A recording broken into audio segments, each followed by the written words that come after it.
बिस्मिल्लाहिर्रहमानिर्रहीम। अस्सलाम वालेकुम। आज जो हमारा टॉपिक है वो है केमिकल बॉन्डिंग। हम लोग चैप्टर 3 स्टार्ट करने जा रहे हैं। लास्ट लेक्चर में हम लोगों ने चैप्टर 2 की सारी एक्सरसाइज कंप्लीट की थी।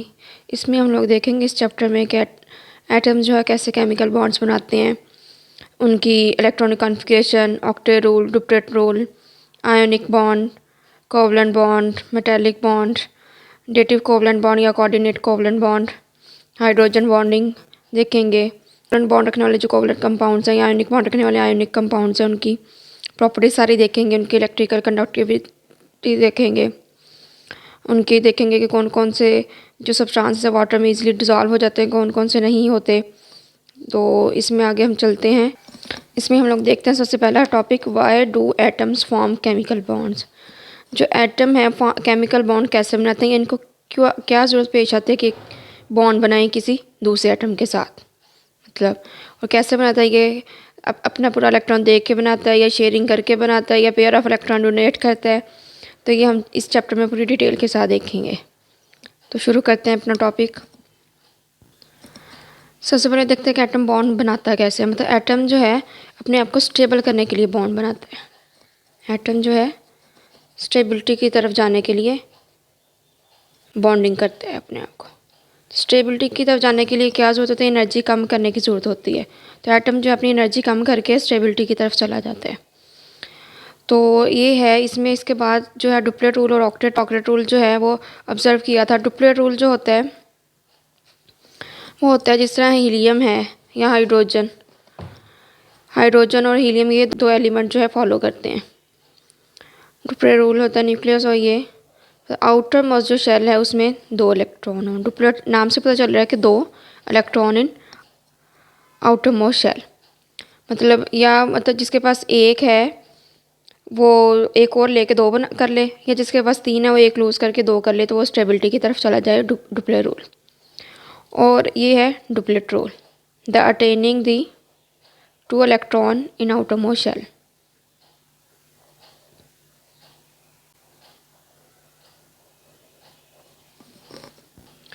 डुप्लेट रूल क्या होता है, attaining 2 electron in outermost shell. ये ज़्यादातर हाइड्रोजन और हीलियम ही फॉलो करते हैं इसको। और जो ऑक्टेट रूल होता है इसमें attaining 8 electron in outermost shell. मतलब जो आउटर मोस्ट शेल होगा किसी भी एटम का, उसमें जो 8 इलेक्ट्रॉन आ जाए और वो जो है नोबल गैसेस की इलेक्ट्रॉनिक कॉन्फ़िगरेशन अटेन कर ले, तो उसे क्या बोलेंगे, ऑक्टेट रूल। तो नोबल गैसेस की जो है कॉन्फ़िगरेशन अटेन करने की क्यों ज़रूरत महसूस हुई, तो वो देखा साइंटिस्ट ने कि वो ना तो किसी के साथ रिएक्ट करती हैं और स्टेबल हैं। तो उसी से फिर ये ऑक्टेट रूल डेवलप किया गया। जिसका हीलियम तो डुप्लेट रूल ओबे करती है। इसी तरह नियॉन है, आर्गॉन है, क्रिप्टॉन है, जिनोन है, जो पीरियोडिक टेबल में लास्ट में ग्रुप है, ज़ीरो ग्रुप बोलते हैं उसे, या रिनोजिन ग्रुप बोलते हैं, या नोबल गैसेस बोलते हैं, या रेयर अर्थ गैसेस बोलते हैं। तो उससे होता है वो किसी के साथ ना तो रिएक्ट करती हैं और वो स्टेबल एलिमेंट्स हैं, या मोनो एटॉमिक मॉलिक्यूल भी उन्हें बोल देते हैं। इसमें हम देखेंगे पीरियोडिक टेबल में जो राइट साइड पे helium, neon, argon, krypton, xenon, radon, ये जो सारे ये नोबल गैसेस हैं। तो इनके जो आउटरमोस्ट शेल में 8 इलेक्ट्रॉन होते हैं जो कि स्टेबिलिटी की तरफ जाते हैं, और जो है नॉन रिएक्टिव होते हैं, मतलब बहुत कम रिएक्टिव ठीक करते हैं। वो रिएक्टिविटी कर भी लें तो बहुत अंडर हार्श कंडीशन में करते हैं, बहुत ज़्यादा टेम्परेचर और प्रेशर देना पड़ता है, तो वो फिर देते नहीं है। मतलब एक नॉर्मल कंडीशन में ये नॉन रिएक्टिव कह लें कि ये नॉन रिएक्टिव है नॉर्मल कंडीशन में। तो ये हीलियम डुप्लेट रूल को बे करता है, बाकी जो है ऑक्टेट रूल को। मतलब 8 इलेक्ट्रॉन होते हैं आउटर मोस्ट शेल में। इसी तरह देखेंगे जो सोडियम, ये जो पहला ग्रुप है इसमें जो सोडियम एटम है, लेकिन सारे एक इलेक्ट्रॉन इनके आउटर मोस्ट में होते हैं। जो पहला ग्रुप है इनके आउटर मोस्ट में एक इलेक्ट्रॉन होते हैं, जो दूसरा ग्रुप है इनके आउटर मोस्ट में 2 इलेक्ट्रॉन होते हैं। तो ये जो है अब या तो एक देख के स्टेबल हो जाए, 8 इलेक्ट्रॉन आउटर मोस्ट में रख ले, या 7 लेके स्टेबिलिटी की तरफ चल जाए, मतलब आउटर मोस्ट में 8 हो जाए। जैसे ये सोडियम है, अगर फॉर एग्जांपल लें, कॉमन एग्जांपल सोडियम क्लोराइड ही हम लोग लेते होते हैं टेबल चार्ट की। तो इसके लिए अब एक लूज़ करना ज़्यादा आसान है एज़ कम्पेयर टू 7 गेन करना। तो ये इजीली लूज़ कर देता है। ये मेटल्स जो है इलेक्ट्रोपॉजिटिव होते हैं, ये इलेक्ट्रॉन इजीली लूज़ कर देती हैं। ये एक करेंगे, सारे आउटरमोस्ट में एक होता है, इनके आउटरमोस्ट में 2 होता है, तो ये 2 इलेक्ट्रॉन इजीली रिमूव इजीली कर देती हैं। इसी तरह अगर ये ग्रुप है, पहला ग्रुप है तो इसका एक है आउटरमोस्ट में, और जो है seventh group halogen group fluorine, chlorine, bromine, iodine, astatine, तो इनके आउटरमोस्ट में 7 होते हैं। तो अब ये एक लेके या 7 दे के करें अपने आप को स्टेबल, या एक इलेक्ट्रॉन लेके करें, तो ये फिर है कि एक इलेक्ट्रॉन लेना आसान है, तो ये एक लेके अपने आउटरमोस्ट शेल को ऑक्टेट रूल के साथ कंप्लीट करवा देते हैं इलेक्ट्रॉन लेके। मतलब इनका जो पहला ग्रुप है सोडियम वाला, हाल ही ने की रब से फरियाद, इसका जो है फ्लोरीन, क्लोरीन, ब्रोमीन, आयोडीन के साथ इजीली इनकी बॉन्डिंग कर सकता है। तो ये एक इलेक्ट्रॉन दे देता है, जिसका सोडियम एक इलेक्ट्रॉन दे देता है, और यहाँ पे जो क्लोरीन है वो इजीली एक इलेक्ट्रॉन ले सकता है, तो सोडियम क्लोराइड बना देता है जो कि टेबल साल्ट है। तो पहले ग्रुप का सेवंथ ग्रुप के साथ जो है बॉन्डिंग करके वो ऑक्टेट रूल की तरफ चले जाते हैं, स्टेबिलिटी की तरफ चले जाते हैं, अपनी एनर्जी कम करके वो एक कंपाउंड बना देते हैं, जैसा सोडियम क्लोराइड है। आगे है सेकंड ग्रुप, जो है सेकंड ग्रुप में जो है ये 2 इलेक्ट्रॉन होते हैं इनके आउटरमोस्ट में, ये 2 इलेक्ट्रॉन लूज़ करके, और यहाँ से जो ऑक्सीजन की फैमिली है OCC-TPO, या इसे बोलते हैं चैल्कोजिन, इस फैमिली को बोलते हैं चैल्कोजिन। तो ये इनके आउटरमोस्ट में 6 होते हैं, ये या 2 लेके इनसे जो ये लूज़ करते हैं इलेक्ट्रोपोस्ट, सेकंड जो है सेकंड ग्रुप जो इलेक्ट्रॉन ये दे देते हैं इजीली, और ये लेके तो ये भी ऑक्टेट रूल अपना कंप्लीट कर लेते हैं। इनका भी हो जाता है ये दे के, तो इनके आउटरमोस्ट में 8 होते हैं, और ये लेके इनके आउटरमोस्ट में 8 होते हैं। जिस तरह कैल्शियम ऑक्साइड है, मैग्नीशियम ऑक्साइड है, तो कैल्शियम ऑक्साइड, मैग्नीशियम ऑक्साइड है, इसी तरह इनके साथ बॉन्डिंग करके तो ये अपने आप को ऑक्टेट रूल की तरफ ले जाते हैं और स्टेबिलिटी की तरफ चले जाते हैं। तो ये था हमारा, यहाँ तक अब कर लेते हैं हम लोग रीडिंग। पहले तो काफ़ी ऑक्टेट रूल की इम्पोर्टेंस थी, लेकिन जब जैसे जैसे टाइम गुजरता गया, नए नए कंपाउंड्स डिस्कवर होते गए, तो देखा कि ऑक्टेट रूल जो है ना इतना वैलिड नहीं है। इसे ना कुछ कंपाउंड्स कुछ फॉलो ही नहीं करते, जिस तरह PCl5 है, SF6 है, अगर हम कॉमन एग्जांपल है तो BF3 है। तो इसमें जो आउटरमोस्ट में ये देखिए 6 होते हैं, ये इलेक्ट्रॉन डेफिशिएंट मॉलिक्यूल। हम लोग जब पढ़ेंगे कोऑर्डिनेट कोवलेंट बॉन्ड या एडिटिव कोवलेंट बॉन्ड, तो उसमें ये देखेंगे ये भी ऑक्टेट रूल को ओबे नहीं करता है, क्योंकि इसमें डेफिशिएंसी है, 6 होते हैं। इसमें जो है एक्सेस होती है इलेक्ट्रॉन्स की, तो ये भी ओबे नहीं करता ऑक्टेट रूल को। इसमें भी एक्सेस होती है, तो ये भी ऑक्टेट रूल को ओबे नहीं करता। तो इसमें जो है केमिस्ट्री जो है अपनी वो एक इसकी स्टेटमेंट होती है, फिर वो उसमें एक्सेप्शनल केस आ जाते हैं, तो वो 80% तक वो फॉलो कर रही होती है, जो 20% होते हैं वो उसको फॉलो नहीं कर रही होती। तो यहाँ भी आप लोग देख लें, मतलब ज़्यादातर कंपाउंड जो है वो उनको फॉलो कर रहे होते हैं ऑक्टेट रूल को, डुप्रेट रूल को। जो कुछ कंपाउंड्स होते हैं तो वो ऑक्टेट रूल को फॉलो करते ही नहीं हैं। तो ये देखें, इसमें जिस तरह डेफिशिएंसी आ गई इलेक्ट्रॉन्स की, 6 होते हैं, इसमें 6 to 12 हो जाते हैं, इसमें 10 हो जाते हैं। तो इनमें एक्सेस है इलेक्ट्रॉन की, इसमें डेफिशिएंसी है। अब हम लोग कर लेते हैं reading. Why do atoms have chemical bonds. Atoms जो केमिकल बॉन्ड कैसे बनाते हैं। Atom have tendency to decrease their energy. Atom जो है अपनी, इसके पास 3 टेंडेंसी होते हैं कि एनर्जी डिक्रीज करे। They can do this by combining with other atoms. तो ये कैसे कर सकते हैं, अपने अदर एटम के साथ कंबाइन करके, रिएक्टिविटी करके। It is a natural phenomena because it increases the stability of atom. ये एक कुदरती फिनोमिना है जो कि एटम की स्टेबिलिटी को बढ़ाता है। How do atoms succeed in the lowering their energy. तो एटम्स अपने एनर्जी को कैसे लोअर करते हैं। The early chemist had started thinking about this a long time ago. काफ़ी देर उन्होंने सोचा, फिर they finally succeeded that to get an answer only when the noble gases helium, neon, argon, krypton, xenon were discovered. Helium has 2 electron in outermost shell. ये मैंने आपको पहले भी बात कर दी है periodic टेबल दिखा के। ये जो है 0 ग्रुप बोलते हैं या नोबल गैसेस ग्रुप बोलते हैं इसे।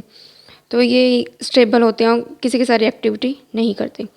While are other noble gases have 8 electrons in the outermost shell.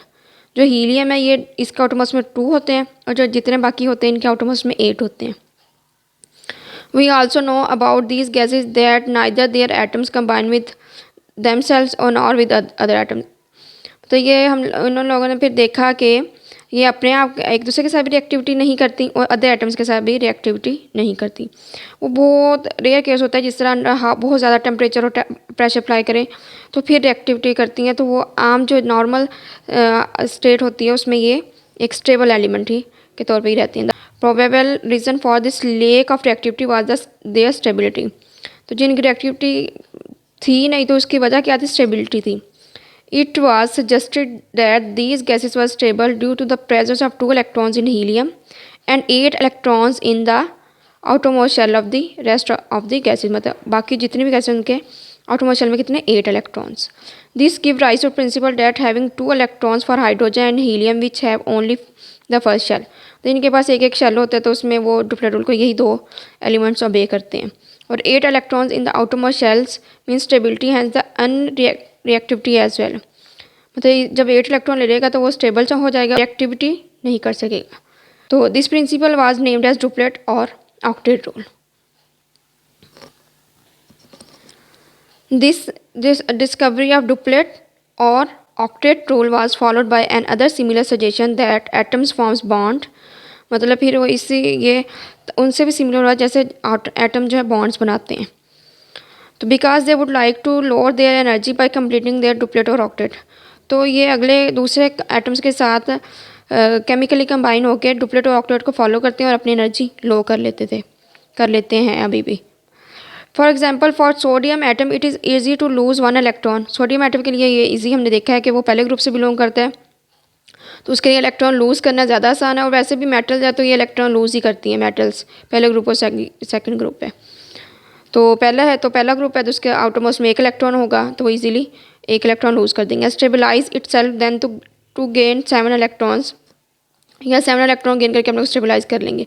लेकिन ये ज़रा टफ में आ जाता है, ये होता नहीं है। मेटल्स होती हैं तो लूज़ ही करती हैं, तो वो मतलब एक देना ज़्यादा आसान है बनस्पत 7 लेने के। वाइल कम्प्लीटेड इट्स ऑक्टेट, मतलब ऑक्टेट कम्प्लीट करने के लिए।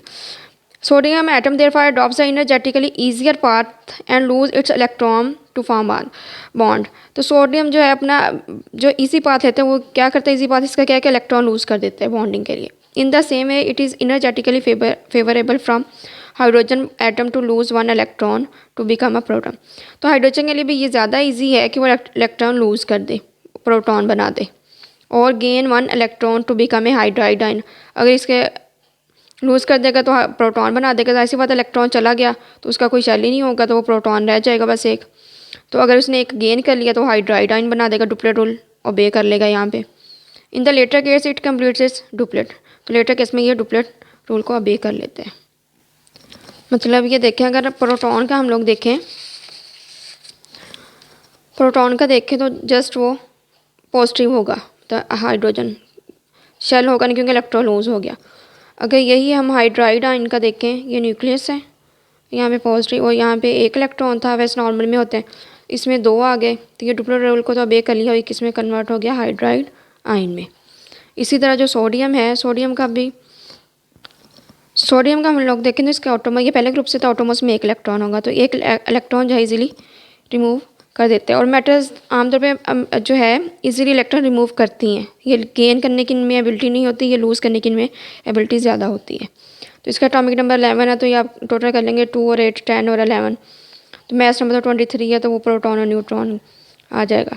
तो ये इसमें जो ई वाला इलेक्ट्रॉन है ये इजीली दे के अपने आप को स्टेबल कर लेते हैं। जो इसके आउटरमोस्ट में फिर 8 रह जाते हैं, ये जो है नोबल गैसेस की जो है इलेक्ट्रॉन कन्फिगरेशन वो अटेन कर लेती हैं, मतलब आउटरमोस्ट में इसके 8 इलेक्ट्रॉन होते हैं। इसी तरह अगर इसका क्लोरीन के साथ कर दें तो उसके में आउटरमोस्ट में 7 होंगे, तो वो 1 लेके 8 बना देगा आउटरमोस्ट में, और वो उसका 8 इलेक्ट्रॉन लेके स्टेबल हो जाएगा। तो इस तरह ये बॉन्ड कर लेते हैं सोडियम फिर क्लोराइड। ये है टेबल चार्ट का फार्मूला। अब आप लोग यहाँ पे देखेंगे क्लोरीन, इसका आउटरमोस्ट में 7 होते हैं, आउटरमोस्ट 7 ग्रुप से बिलोंग कर रहा था, आउटरमोस्ट में 7 होंगे, ठीक है। और ये जो है थर्ड पीरियड से है, तो टोटल 3 शेल होंगे।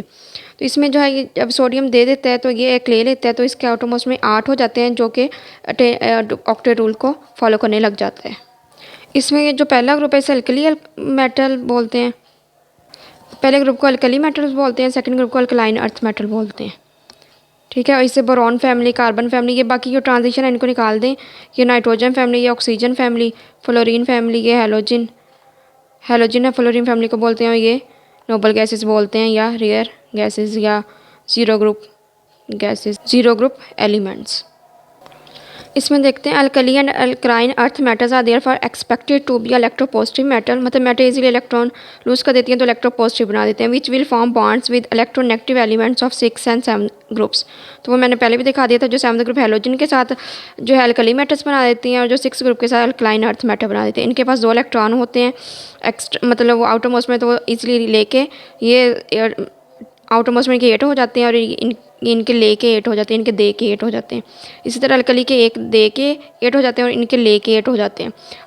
Aldous in the beginning octet rule play a significant role in understanding the nature of chemical bond, मतलब पहले तो इसने बहुत significant role play किया, yet further investigation found it to be less important। फिर further investigation की तो ये पता चला कि इतना important नहीं है। जिस समय यहाँ पे बताया PCl5 SF6 है, BF3 और भी डिफरेंट कंपाउंड्स हैं जो कि ऑक्टेट रूल को फॉलो नहीं करते। अगर कोई क्वेश्चन है तो कमेंट सेक्शन में पूछ सकते हैं। मिलते हैं नए लेक्चर में नई वीडियो के साथ, तब तक के लिए अल्लाह हाफिज़।